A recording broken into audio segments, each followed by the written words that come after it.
In a quiet diner, a man shoots his ex-girlfriend, causing panic.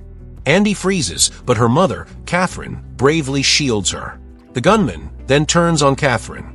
An elderly man's accidental 911 call on speakerphone draws the shooter's attention, leading to his death. The killer mistakes Andy for a cop, but Catherine reveals Andy is a 911 operator. Catherine astonishingly blocks a knife with her bare hand, showcasing hidden agility. Police arrive, and Catherine, in and out of consciousness, warns Andy not to speak to them, baffling her daughter. At the hospital, Andy gives vague answers per Catherine's instructions. When Catherine's photo appears in the news, she insists on being discharged and urgently sends Andy away. Andy later spots a suspicious man at her mother's house. She finds Catherine bound inside, texts the police, and uses a vase to subdue the intruder, taking his gun and keys. Catherine gives Andy a wallet with money and a key card, instructing her to take the intruder's car to Carrollton, switch cars at the warehouse, and drive north to Camden, Maine, staying off the grid and trusting no one. Andy finds the car with a white air freshener and uses a map to navigate. She struggles to find the warehouse, but eventually locates it, discovering a car containing a handgun and a suitcase filled with millions in cash, along with a dozen of her mother's fake IDs. This raises questions about her mother's true identity. At a motel, Andy encounters a man she's drawn to, a former soldier. She asks him to teach her to shoot, but then notices his car has an air freshener identical to the intruder's.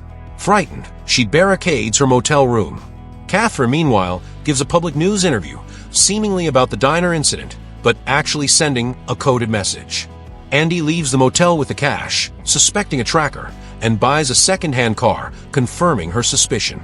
She seeks out Charlie, her mother's trusted friend, who calmly listens to Andy's revelations about the cash and identities. When Andy asks about her biological father, Charlie claims he died years ago. However, Charlie's casual comments spark Andy's suspicion, especially when she finds family photos contradicting Charlie's persona. Realizing the danger, Andy flees and calls her former stepfather, demanding the truth.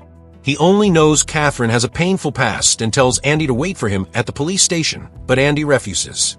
Catherine's interview is a signal. Her ex-husband tells her Andy is searching for the truth, not going north. Andy, disguised as a lawyer, visits Paula Cooney in prison, who curses Catherine, revealing Catherine is from a wealthy family and her uncle is running for vice president. The man with the mustache, who found the cash but didn't steal it, reveals he's a police officer protecting Andy. However, he's attacked by a large man.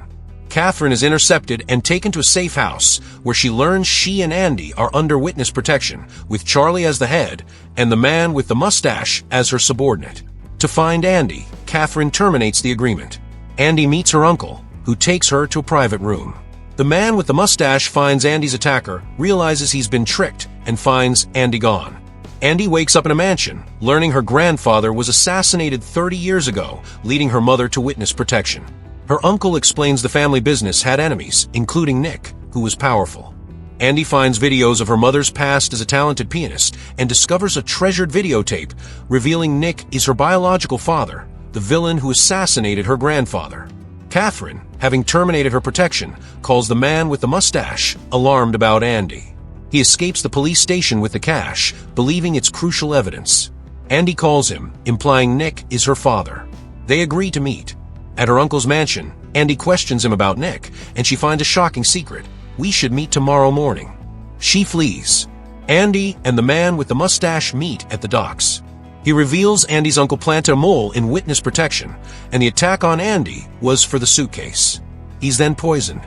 Andy performs first aid and retrieves the cash from his motel, finding a police report confirming the cash is ransom money from her grandfather's company. Men break in, taking the suitcase. Andy follows, flattening their tires, and hides in their trunk to continue pursuing the cash. Catherine calls Andy, arranging a meeting. Andy finally learns Nick is her biological father. Catherine refuses to reveal the full truth, stating Nick will never let them go. She slips away with the suitcase, telling Andy to wait for Charlie. Andy wakes up in a dilapidated house, vaguely remembering it as her childhood home. She then meets a man who says, "Your father." 30 years ago, young Catherine, a talented pianist, was her father's showpiece. Her second brother brought Nick home, who charmed Catherine. Her father suspected Nick was a villain. Nick brainwashed Catherine, claiming his organization was righteous. Catherine believed him, even injuring her fingers to be with him and becoming pregnant with Andy. Her father tried to abort the child.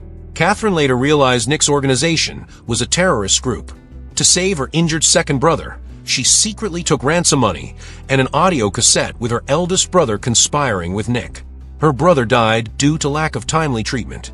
Her eldest brother then blackmailed her to testify against her brother and Nick, but Catherine, with the recording, blackmailed him into letting her turn herself in and served 2 years. Nick sent Catherine a video of sleeping Andy. Catherine took the evidence to the cabin. The three are reunited. Nick finds a cassette and is about to attack when police arrive and arrest him. Andy and Catherine return to a peaceful life. The man with the mustache returns, pursuing Andy, and Catherine no longer objects to Andy pursuing art.